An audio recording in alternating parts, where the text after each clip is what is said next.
Hey guys, Jason here. I was listening to Mike 444. He does a lot of basically just prophecy updates. Every once in a while he'll put down some scriptures and kind of make some points. But he goes to, I think it's called the Prophecy 444 channel, where I guess there's a lot of prophecies. I've never gone there myself. But he put down something and talking about 3 days of darkness, and I put down videos talking about, the Trump EMP Act, the Obama thing. So there's been a couple videos, I think 2 or 3 times I mentioned 3 days of darkness, and then it was funny because the 22 is a number that's followed me around, which is probably the reason why I'm even here, where I'm at in my life, is because I was following these 22 numbers that kept following me around. So then I looked them up in the Bible, and I've done videos on that too, where I just, every single time it was a verse that spoke exactly directly to my whole living, my lifestyle, questions I was asking, and I just kept getting blown away every time at coincidences, which I, after a while, said, this can't be coincidences. So I was, this morning, before I saw that video, I was making, I was in the snack machine, and I was like, you know what, I'm already trying to make a purchase with a credit card. I'm like, well, or with my debit card. I'm like, I should look at my bank account where I'm at right now, because I haven't seen that in a while. So then I check it out, as I'm making my purchase, and it said 2280. I can say, whatever. It is what it is. $22.80. So I was like, it's kind of weird that it's right there.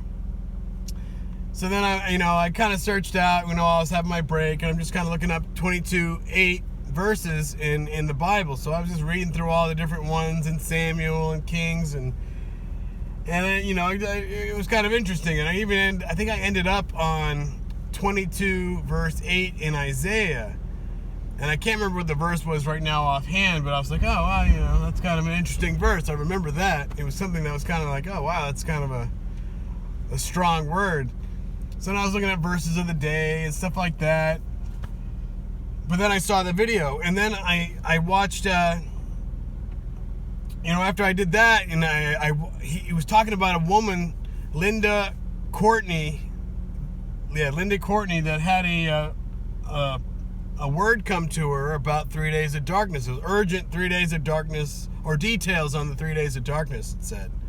And so urgent details on the 3 days of darkness. So I looked it up, I watched the video, and I was like, wow, that is something pretty amazing detail that she did put into it. It was like 5 pages she had written down. She's an elderly woman, so she said she didn't even want to have to get up out of her seat to do this, but she was pressed to get up and write all these things down. So then I went and I looked up darkness in a Bible search on Bible Hub, and I started scrolling through, and then I get to Isaiah 8:22, which was the exact opposite of what I had been looking up before. And it spoke of darkness. And so I listened, I went through the entire chapter. I've already gone through it like 4 or 5 times, literally. And then it went on to Isaiah 9. And that spoke even more. And if you put the two together and listen to this woman's message, you could almost make out in a metaphorical sense of a lot of things she was saying, how people will huddle together, how, the darkness will come. And she says that God will let loose the spirits on this world during that time. The evil demons spirits, that is.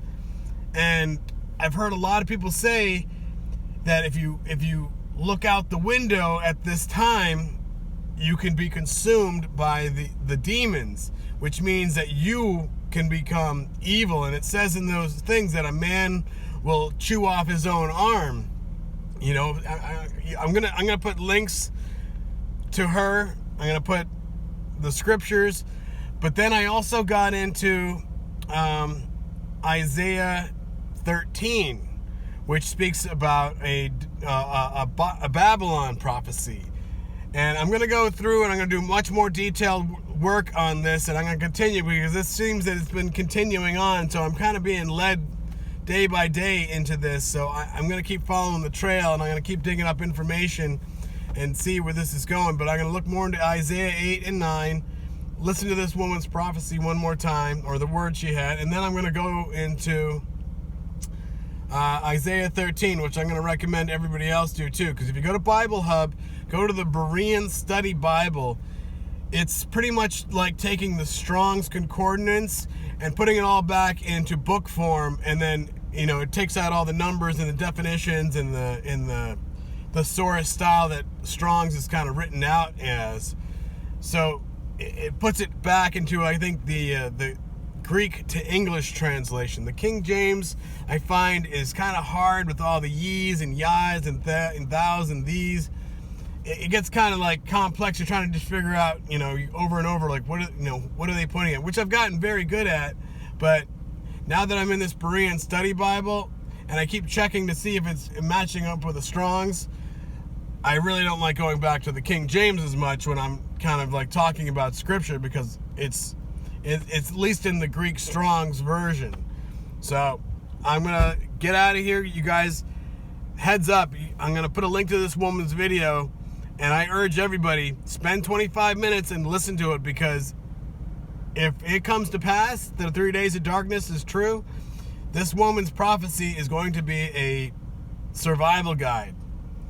It talks about things to do and things not to do, what will be seen and what to do to tell your family who doesn't believe. So I'm going to leave it at that, and you guys have to watch the video. God bless. I'm going to upload this in probably about 30 minutes. So please take the time and watch it. I'm going to list this as urgent. God bless, guys. Bye.